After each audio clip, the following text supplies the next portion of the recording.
What's up, guys? It's May 29th, 2025. Hope you're doing good. Had a good training day. You had a big up, big down, and then three legs higher. Leg one, pull back leg two, pull back leg three. I traded today. I did all right. Traded a little bit of overnight session, and then I caught the majority of this leg down, and that made up my P&L. I want to give a quick shout out to the members and subscribers. I'm going to be dropping a new members video within the next 1 to 2 weeks called The Drift. It's a trading psychology video about how the moment we go on tilt, what is that moment? It's called a drift. That's Randy Howell's term. I'll be taking his class again next month. It's a trading psychology class, so I'm looking forward to that. And yeah, appreciate all the subscribers joining the Discord. I love talking to you guys. Discord's fun. You guys are starting to ask me good questions, and some of you are passing accounts and making money, so that's really cool. This is the weekly chart. This is the daily chart. Yesterday I talked about how bulls want to close above this bar. Well, I talked about how they want to go past it, and they did go past it by a couple ticks and then reverse down. So that gives more proof to the third leg behavior that there's sellers at highs and buyers at lows. Let me do the leg count. This is the weekly chart. Leg one, pull back, leg two, pull back, leg three, and now we're selling off at trailing range highs. We're buying range lows. So that gives the third leg trailing range behavior. Probabilities for breakouts go down significantly within the third leg. Probabilities for reversals go up within that third leg. Here's the daily chart. We can count the same legs here. Leg one, pull back, leg two, pull back, leg three. And then this breakout here had its own three legs. Leg one, pull back, leg two, pull back, leg three. Those are all trend line breaks. A trader could argue that this is one leg with a very deep pullback, and now bulls are going for their second leg. They met that second leg today when we rallied one tick above this high. You can see that right there, that tick right there. That's the minimum. Well, the minimum is just a move in that direction. The minimum pass is a tick past the swing. Let me know if that makes sense. I kind of said that funny. So the minimum for this to get a second leg is just a small leg in this direction. If you want that second leg to pass or fail, that could be one tick. So bulls went one tick beyond the swing, so I'd say it passed. If they didn't go one tick and this became a higher low, I could say the second leg failed, but they still got a second leg. Let me know if that makes sense. Bears got a deep pullback, like one pullback, and now they're going for leg two. The problem with this leg two is that it went one tick above here, so it broke the breakout point. I hope you guys can't hear that. My neighbors are doing something weird to the house. I don't know. They were doing construction all freaking 2-3 months, and it's been quiet all day, and now they just started. Okay. So I apologize if you can hear that. Hopefully it's not too long. So here's the chart today, 5-minute chart. Let's do the breakdown. Big gap up, bar one, bear bar with a tail, bad for the bears. Shock to get its own second leg, and then we see follow through bar two. Bar two is a bear bar closing on slow. Sellers at the 50% mark, so when the market rally passes 50% of bar two, it's sold off. Bar three closing on slow, shock to get a second leg down, and we see that with bar four. Bar four's tail was not able to get to the 50% mark of bar three, but it's still sold off, so we know selling pressure is strong. After a gap up like this, you don't want to see a sell-off like that. Well, bulls don't want to see a sell-off like that. This is great for the bears. Bar five, big bull bar closing on its high, breaking bar four's high, so that's a trend line break. It's the start of the second leg. I think when bar five happens, that already lets you know we're in a trading range. I don't know why that just glitched out like that. And I think it's risky for both sides. It's a hard short because you have a big gap up. We haven't touched the EMA. And it's a hard buy because we have 4 bear bars. So if you don't know what to do, the best thing to do is just wait. I had an order sitting somewhere here. I couldn't get filled. It was pretty annoying. I can't remember exactly. But bar 6, bear bar closing below its midpoint. Closing on its midpoint. So bulls did try and buy the 50% of bar 5. I have an order sitting right now, and I've been trying to get filled for like the last 2 hours, and I can't. And then again, if I can show you guys very quickly. Let me minimize this quick. So I trade leg twos. I was looking for a leg two of this bar, got missed by a tick, and I was waiting for a leg two of this bar, and I'm not getting filled. So what I may do is wait for a bull bar. I'll start the pullback, and then I'll extend this down depending on what's going on. and I'll look to short like right around here to the previous swing. I do trade the overnight session. I'm going to be trading the overnight session a little bit more, and I will be streaming, what is it, May, June, July, probably around the end of June, starting July. That'll be fun. I'm working on an automated system with AI, so that's what I'm doing, and that'll be towards the end of the year. It's taking me some time. Anyways, bar 5, bar 6, 7, bar 7. There's a trend line break right here. It's fractal, but then it sells off. More sellers than buyers. Bears are shorting right now. They're looking for that second leg. Second legs are the highest probable trade. Then we see a very big bar, bar 8. Bar 8 becomes climactic, but it creates a gap. A gap is good because in this case it's good for the bears because it shows you bulls are now trapped trying to buy the EMA, trying to buy the low of 5. They're all trapped. Bar 9, first opposite bar after. It's not the first opposite bar, but after 1, 2, 3 bars, it's the first pullback. I wouldn't take this short. That's actually where I was looking. I remember now trying to short the 50% of bar 8, and I missed it by a tick. So if you're going to market order above bar 9, you got to be able to scalp. It bounces off the EMA, so it's into support, and it's the third leg down. Leg 1, pull back, leg 2, pull back, leg 3. So if you're going to short here, just be very cautious. This isn't a good breakout because it happened fast. There's a gap up, and it's happening over support. It's the third leg down. So it's just a hard breakout. Bar 11, it's a bull bar, sells off 1 tick below 10. So now there's a wedge bottom here, and then rallies. Bulls were able to make a scalp right here. Bar 12, bull bar closing on its high. Bulls want to get a second leg out of this, but with this much selling, they're going to have to look for a deep pullback, and that deep pullback happens with 12. Look at the tail on 12. That lets you know that bulls got trapped to try and buy. Look at the tail on 13. That lets you know that bulls got trapped above 13. It rallied and sold off, trapping bulls. Going past the 50% mark, testing right around 11's high. They're going to buy that, and they're going to buy more. And so now their entries here, their entries here. They get out at break even, or they make money on their second trade and get out break even on the first. Again, I count legs and look at the market cycle. So the market cycle says we're in a trading range, and look at the 3 legs up. Leg 1, pull back. Leg 2, pull back. Leg 3.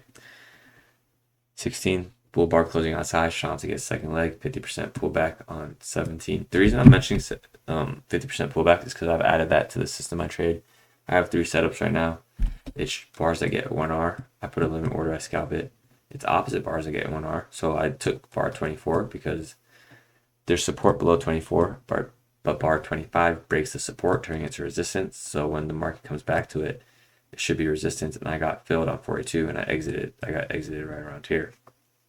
That's the second setup I look for, and the third setup I just added this past weekend. Now I'm trading live. I had to do a lot of back testing, but it's 50% marks. It's just 50% of bars closing on their highs, closing on their lows. I put an order in the middle, and then I scalp it back to the extreme. So that's why I'm mentioning it now, because I'm adding that to the arsenal. So I'm trying to train my eyes to see that more often. So those are the 3 setups I'll be talking about, and all of them have the same general idea. It's just looking for a second leg. All minimum second legs. I'm not swinging. I did swing today, actually. That was the majority of my profits was right here. I got stopped out somewhere. Let me mute the mic. Dogs barking. Okay. So 3 bar rally. Strong to get its own second leg. Deep pullback 18, 19, 20. 19, 20, 21. 19 bear bar closing out slow. 20 the compression bar, and then 21 rallies and sells off. So there's a trend line break. Second leg traps are very common in trading ranges, so you could argue this is a second leg trap like that. Testing support, the breakout point right around here. 21 goes past 16's low, so that's not good. And then you see 22. 22 rallies and sells off, but it lets you know that bulls are trying to buy the bar here. Bulls are more eager to buy 21 than bears were to short it, so that's a hint that we're not looking for a bear trend right now. Then we see 23, big bull bar closing out its high. 24, big bull bar closing out its high. 23 is trying to get its own second leg. Leg 1, pull back, leg 2, pull back, leg 3. This creates a double top. Bulls that bought up here, bought more lower, and they get out right around here. Their entry should be at the 50% mark, so they get out at break even on their first part and make money on their second entry. big bar 25. I took this short because I got stopped out. And I got stopped out by a tick on something. I think it was 21 stopped me out by a tick on the trade. I want to say that was the trade right there. I went something like this. I don't know what I did, but I ended up shorting 26. I think 26 was strong to get second leg after bulls had 3 legs up, 3 to 4 legs up, and it was a double top, and we had bearish momentum with the gap open. This gap actually gets closed because there's a close right here and a close right here. So bulls that were trapped at here are able to get out, break even, closing the gap. Second, that's another clue that we're in trading range and not a trend. 26 is climactic, but it's close enough to the EMA that I was willing to risk the bar. I got just about 1-to-1 out of it. My entry was like that, and I exited right around the low of 30. That was the trade that made the majority of the profits today, and then I was just scalping around the trading range. 26, bear bar, so follow through for 25. 27, first opposite bar. We don't have 3 bear bars on the 5-minute, but on a lower time frame, there's more than 3 bear bars between 25 and 26, which makes 27 the first pullback. And if you shorted that, you could get out for a quick scalp on 28. 29 breaks the trend line here. There's a trend line. 29 breaks that trend line. There are more sellers above the high of 28. Then we get the big climactic bar, bar 30. Bar 30 creates a gap, and it's a climactic gap. I actually took this trade and took a loss here. I shorted the middle part, hoping for a retest of the extreme down here, but it ended up just stopping me out.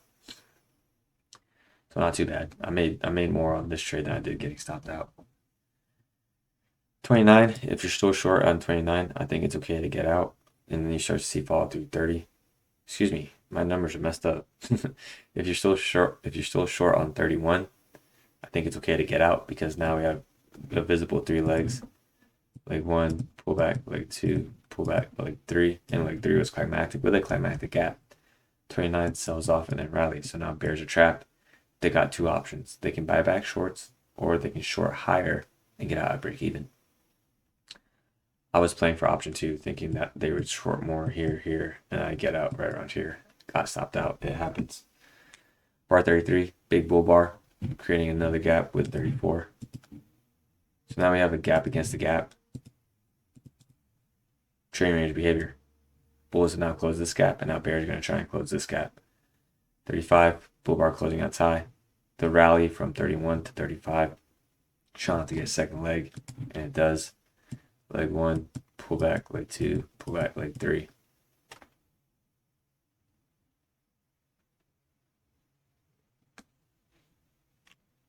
Excuse me. 36, it's a bull bar, but it has trading range behavior because it has more tail. 37, bull bar closing on just below its midpoint, so again, has more sellers sitting at high. It has more sellers above the bar, or bulls that don't have conviction at highs. Bulls were buying here, and we got above the EMA and it started selling out, so that could be hinting that they believe that this is the trading range lows, or excuse me, trading range highs. 39. We have 4 bull bars strong to get a second leg, but it's a lot of overlap, a lot of tails here, not the strongest rally. Look at bar 40. It's a bear bar closing on slow, and there's a macro double top here. So not good, with this much selling. I think bar 40 is dangerous. Still not the best short because there's enough momentum to get a second leg up from this. So you could, the overall third leg, I'm going to say second leg up from here, but it's the overall third leg. 41 sells off, trapping bears, and then rallies. 42, big bull bar range, but small body, so more sellers above. 43, rallies and then sells off again. Now we have more sellers above here. This is where I got filled on 24, by the way. I just went for 1R and got tagged out pretty quick because this is now resistance. 44, bear bar closing around its midpoint. 45, 46. This is a weak bear channel. There's lots of overlap. Little bear channel. Bears still have the majority of bars underneath. The big gap up today made it hard for bears to get a full-on trend. And now we have this rally here, so that makes it hard enough for bears to get a new low by the end of the day. Once I started to see bar 60, there's not too many bars left, only 20 bars left here. But I thought bears would be able to test here or here, but then I saw this rally 61 and realized this was the low of the day already. I knew pretty quickly that this was the high of the day. It's just a really big gap up with a reversal bar like that. it's going to be hard for bulls to do that. Not saying they can't do that, but it's just going to be hard for them to make a new high after this much selling. But by bar 20, by bar 31, we have seen the high and the low of the day, and we got trapped right around the midpoint. So where are we in this bear channel? 3 legs down, leg 1, pull back leg 2, pull back leg 3, pull back leg 4, pull back leg 5. That's a hard one. Let's count that with trend line break so it fits the leg 3 narrative. Trend line break, trend line break, trend line break, and then so 4 legs. Get a deep trend line break and then climactic bear leg down. Still about 5 legs. Tough sell off. You know, you're gonna be seeing it through. You're gonna be watching these. If you short like right around here, you gotta watch red. You're gonna test. A lot of times you're gonna be slightly red, and then it's gonna go down. You're gonna be in a green trade. So what do I mean by that? I mean if you short 48 for a second leg down, that's fine. Then you're gonna sit through this, sit through that, sit through that, sit through that. So I think it's a hard trade, but it worked. Where are we? 52. Big bear bar closing on slow, but it's after 3 to 4 legs down, and then we have bad fall through 53.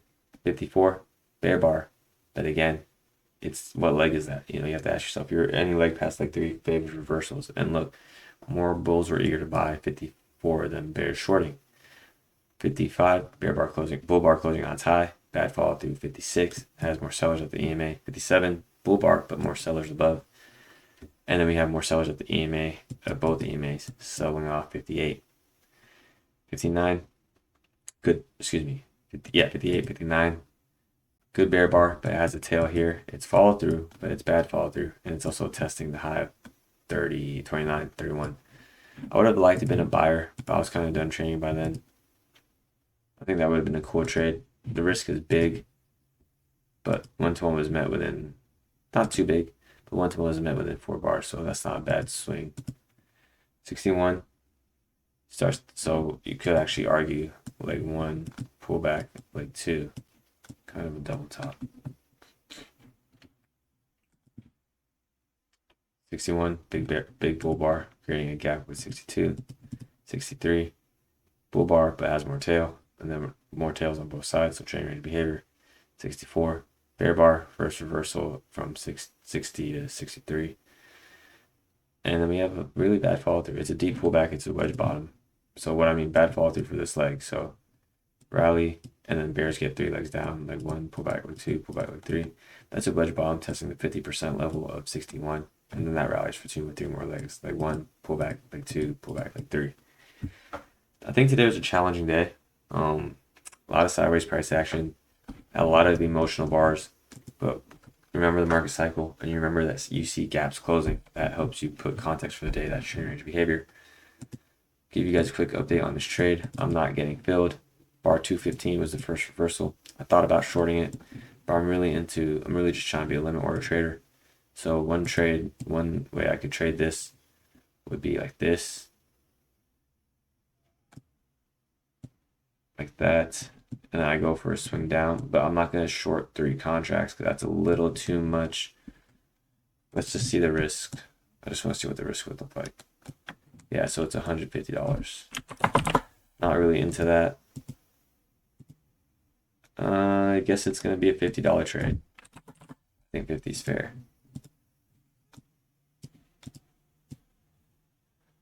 Could go a little bit higher, 52. That's the trade I'm looking at for right now. See if I get filled. And yeah, my neighbors are doing some random crap with that dang whatever they're doing, so I'm going to cut it here. Hope you guys had a good one. Thank you for your time. If you learned something, share a show. Don't be a hoe. I'll talk to you guys tomorrow. It's Friday. It's the last day of the month. Let's be smart. Hit me up in the Discord. I'll be trading. I'm off work. Talk to you guys later. Thank you for your time. Bye.